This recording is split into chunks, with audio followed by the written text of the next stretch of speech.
Assalamualaikum warahmatullahi wabarakatuh. Di sini kami ingin memenuhi tugas final tes mata kuliah konseling perkawinan dan keluarga.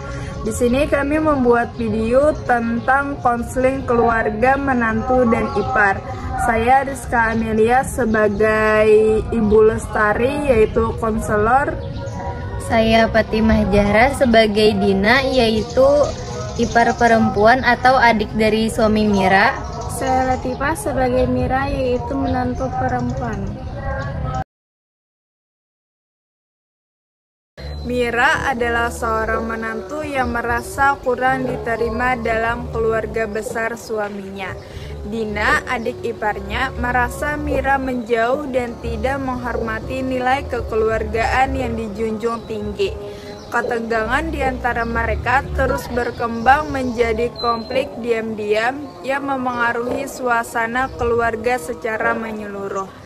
Dalam sisi konseling ini, mereka difasilitasi oleh Ibu Lestari, seorang konselor yang berpengalaman menggunakan pendekatan terpusat pada klien untuk membuka ruang aman bagi masing-masing menyampaikan perasaan mereka. Sesi ini bertujuan untuk menciptakan pemahaman yang tulus dan membangun hubungan keluarga yang lebih sehat. Selamat menyaksikan.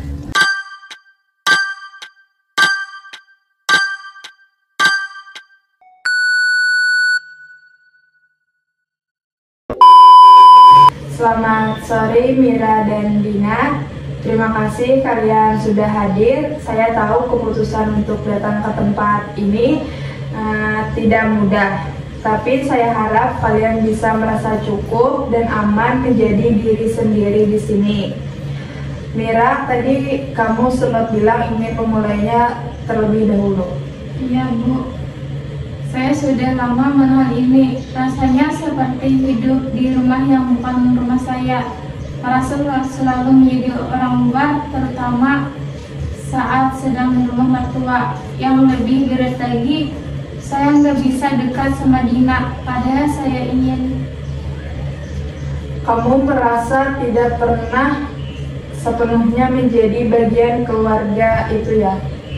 Iya, Bu, saya seperti berjalan di ruangan penuh orang tapi tetap kesepian. Awalnya saya pikir mungkin ini hanya butuh waktu, tapi sudah 3 tahun dan rasanya seperti baru kemarin saya menikah. Karena posisi saya nggak pernah benar-benar berubah di mata mereka.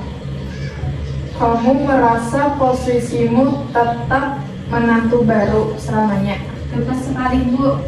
Saya merasa saya tamu yang harus jaga sikap terus-menerus.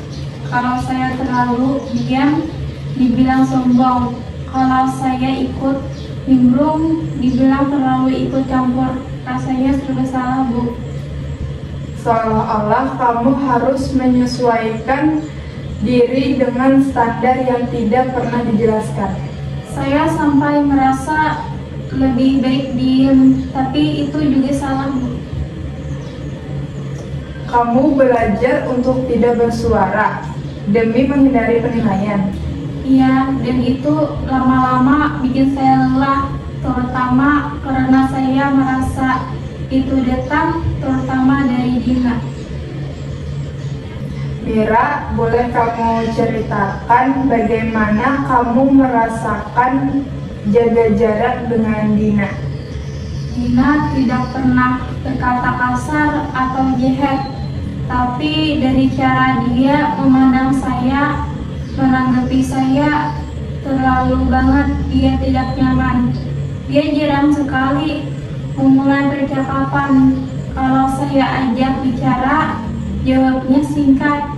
Kadang saya pikir saya ini dianggap saingan atau penyusup.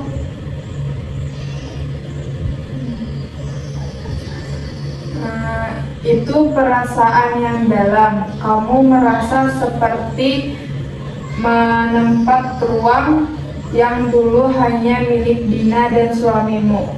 Iya, Bu. Saya bahkan pernah didengar Dia bilang ke mama mertua, sejak Mira datang, abang merubah itu menyakitkan. Karena saya nggak pernah niat ambil siapapun dari siapapun. Kalau kamu boleh jujur, Mira, apa yang kamu butuhkan dari hubungan ini? Saya ingin dianggap di keluarga, bukan tamu. Saya ingin bisa cerita ke Dina, tertawa bareng, bahkan curhat. Tapi setiap kali saya coba, ada tembok. Saya jadi mikir, mungkin saya memang tidak pantas jadi bagian dari keluarga ini. Kamu merasa ditolak tanpa kata-kata. Iya, dan itu yang paling menyakitkan karena saya nggak tahu apa salah saya. Dina, bagaimana kamu mendengar semua yang dikatakan Mira? Saya nggak nyangka dia mikir gitu, saya kira dia baik-baik aja. Terkadang kita tidak sadar bahwa diam pun bisa jadi bahasa penolakan. Kamu tidak perlu menjawab semuanya sekarang, Dina. Tapi kehadiranmu di sini saja sudah jadi awal. Saya cuma belum terbiasa. Mira, kalau kamu kembali ke dirimu sendiri, siapa kamu tanpa semua penilaian ini? Saya seorang perempuan yang sedang belajar bertahan, yang ingin menyintai, tapi juga ingin dicintai. Saya ingin jadi bagian dari keluarga, bukan hanya istri dari anak mereka saja. Ini sangat kuat. Kamu tidak datang ke sini untuk menyalahkan siapa-siapa. Kamu datang membawa keberanian, dan keberanian itu menular. Saya tidak akan meminta kalian untuk berpelukan atau langsung akrab. Tapi bisakah kalian memikirkan satu langkah kecil, bukan yang sempurna, tapi yang bisa kalian mulai minggu ini? Saya ingin tetap mencoba. Mungkin saya bisa ajak Dina minum teh tanpa agenda. Hanya duduk bersama, tidak bicara pun tak apa. Itu langkah yang lembut tapi dalam. Oke, saya bisa luangkan waktu itu. Terima kasih, Dina. Keberanian bukan hanya dari banyaknya bicara, tapi dari kesiapan untuk membuka sedikit ruang. Mira, jika kamu bisa mengirim surat kepada dirimu sendiri yang dulu, saat pertama merasa ditolak, kamu akan menulis apa?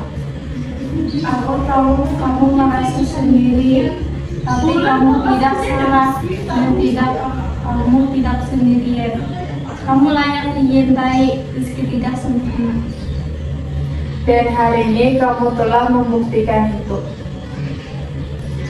Mira, kamu sudah sangat terbuka hari ini, tapi saya penasaran saat kamu merasa paling sedih. Apa yang biasanya kamu katakan pada diri kamu sendiri? Aku sering bilang ke diri sendiri, kuat ya Mir, jangan menangis di depan mereka. Jangan lemah, tapi dalam hati aku selalu merasa kenapa aku harus jadi kuat sendirian. Kamu memaksa dirimu untuk kuat, tapi di saat yang sama juga merasa tak punya tempat untuk rapuh. Ya Bu, bahkan ke suami pun kadang aku tahan cerita. Aku takut dibilang terlalu sensitif, jadi aku simpan semuanya sendiri. Dan lama-lama aku merasa hampa. Boleh aku ajak kamu sedikit untuk mundur, Mira? Ke masa sebelum menikah, seperti apa hubunganmu dengan keluarga sebelum ini? Aku sangat dekat sama mama. Dia orang yang sangat hangat. Kami sering ngobrol, peluk-pelukan, masak bareng.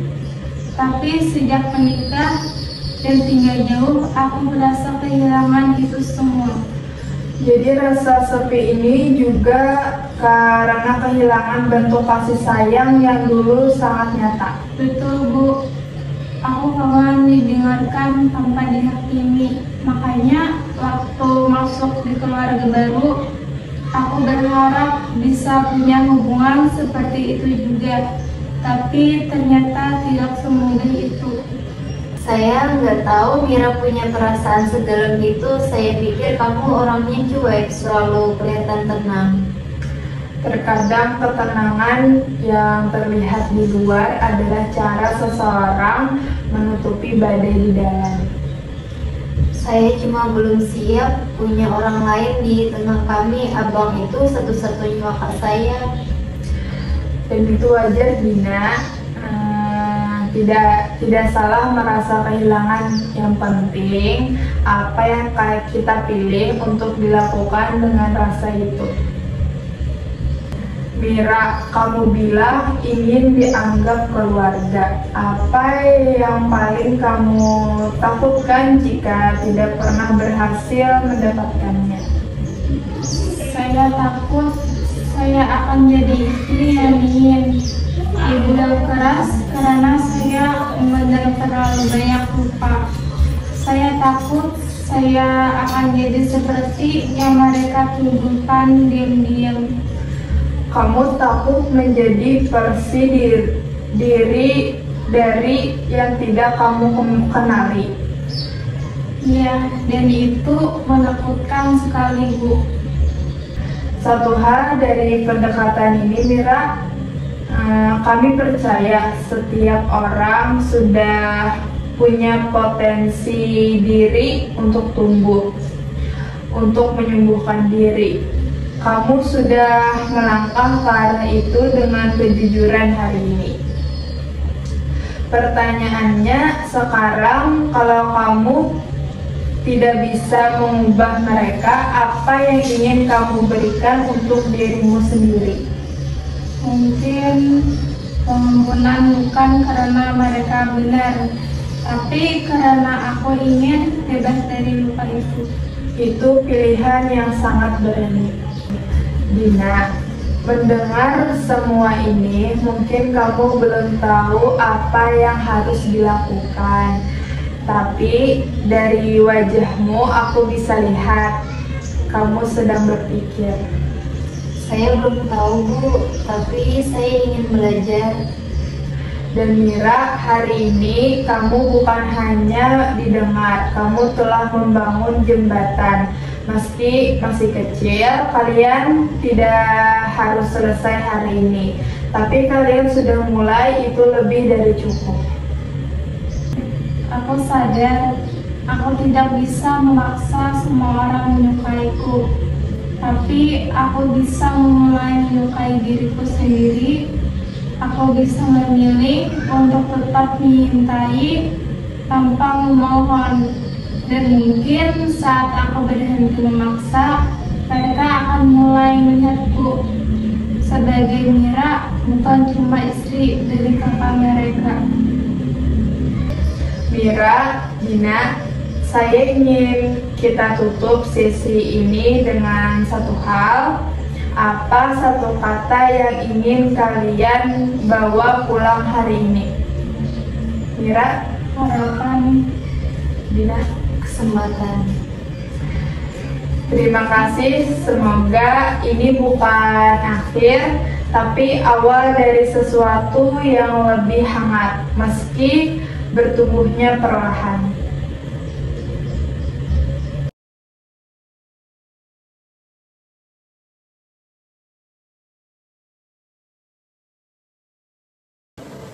Jadi teori konseling yang paling cocok diterapkan dalam percakapan tersebut adalah pendekatan terpusat pada klien. Hal ini terlihat jelas dari beberapa aspek. Yang pertama, fokus pada klien. Bu Lestari sebagai konselor fokus pada perasaan dan pengalaman Mira dan Dina. Ia tidak memberikan nasihat atau solusi langsung, melainkan memfasilitasi mereka untuk mengeksplorasi perasaan dan pikiran mereka sendiri. Yang kedua, penciptaan lingkungan yang aman dan tanpa judgement. Bu Lestari menciptakan suasana yang aman dan menerima, di mana Mira dan Dina merasa nyaman untuk mengekspresikan perasaan mereka yang sebenarnya tanpa takut dihakimi.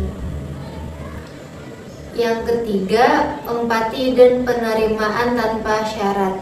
Bu Lestari menunjukkan empati dan penerimaan tanpa syarat terhadap perasaan Mira dan Dina, membantu mereka untuk memahami dan menerima diri mereka sendiri. Yang keempat, kepercayaan pada kemampuan klien. Bu Lestari mempercayai kemampuan Mira dan Dina untuk menemukan solusi mereka sendiri. Ia memfasilitasi proses tersebut tetapi tidak memberikan jawaban atau solusi yang sudah jadi. Yang kelima, refleksi perasaan. Bu Lestari secara konsisten merefleksikan perasaan Mira dan Dina untuk memastikan pemahaman dan validasi.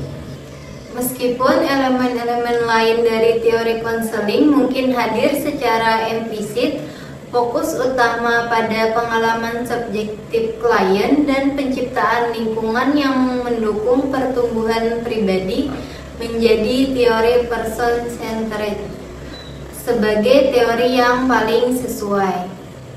Teori terpusat pada klien atau client-centered therapy adalah pendekatan dalam konseling dan psikoterapi yang dikembangkan oleh Carol Rogers, seorang psikolog humanistik. Teori ini menekankan pentingnya menciptakan hubungan yang hangat, empatik, dan tanpa menghakimi antara konselor dan klien, dengan asumsi bahwa klien sendiri memiliki potensi dan kemampuan untuk memahami masalahnya serta menemukan solusi yang tepat jika diberikan lingkungan yang mendukung. Tujuan konseling terpusat pada klien. Yang pertama, membantu klien meningkatkan kesadaran diri. Yang kedua, mendorong klien untuk mengenali dan menerima perasaannya sendiri. Yang ketiga, membantu klien mengambil tanggung jawab atas keputusan hidupnya. Dan yang keempat, memberikan ruang aman untuk eksplorasi tanpa takut dihakimi.